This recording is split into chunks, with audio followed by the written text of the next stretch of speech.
Did Naomi do the right thing by disregarding the professor's instructions and continuing to raise her hand in the class? Listen to her story and share your thoughts in the link below. Naomi walked into her first university lecture with high hopes. As a vibrant and diligent student from Wakanda, she had always thrived in classroom discussions. Her teachers had encouraged her to ask questions and engage deeply with the material. At university, she was determined to do the same. In her accounting class of 56 students, Naomi stood out, not just because she was one of only 2 students of color, but because she was one of the few who actively participated. Along with Ashley and Holly, 2 confident white students, she asked questions, answered them, and sought clarity. The rest of the class sat quietly, heads down, rarely speaking. After 3 weeks, Naomi was called into a private meeting with her professor, a white woman known for her no-nonsense demeanor. "Naomi, I need you to tone it down in class," the professor said bluntly. "Your constant participation is disruptive. Give others a chance." Naomi was taken aback. "I only raised my hand to answer questions or seek clarification," she replied cautiously.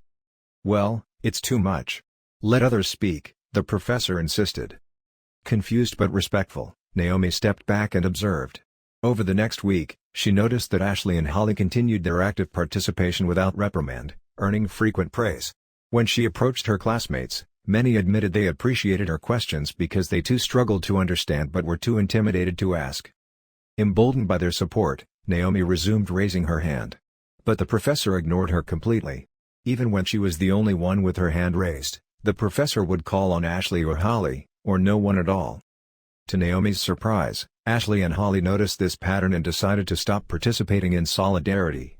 Without their voices, the classroom grew silent and lifeless. Students began dropping out, frustrated by the monotony and lack of engagement. At the end of the semester, Naomi felt a mixture of relief and exhaustion. Despite the obstacles, she had given her all, completing assignments with precision and studying diligently for the final exam. Grades were released a week later, and Naomi opened her student portal with cautious optimism. Her heart sank. Her overall grade was a B, a sharp drop from the straight A she had been on track to earn. Under the participation section, the professor had given her a 0-10, citing a lack of engagement. Naomi was stunned. Participation? She had been the most active student, at least initially. She reached out to her classmates and discovered something even more shocking: Ashley, Holly, and others had received full marks for participation despite contributing far less. Holly was outraged.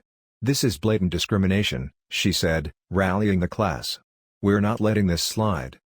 Ashley and Holly organized the remaining students to demand an audience with the dean of the faculty. Armed with screenshots of emails, notes, and testimonies, they presented their case.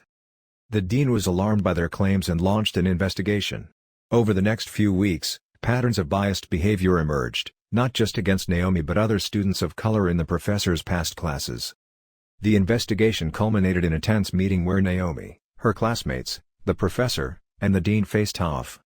"Your actions have demoralized and disenfranchised a dedicated student," the dean said, addressing the professor. "This is unacceptable." The professor was suspended pending further review, and Naomi's grade was adjusted to reflect her actual performance.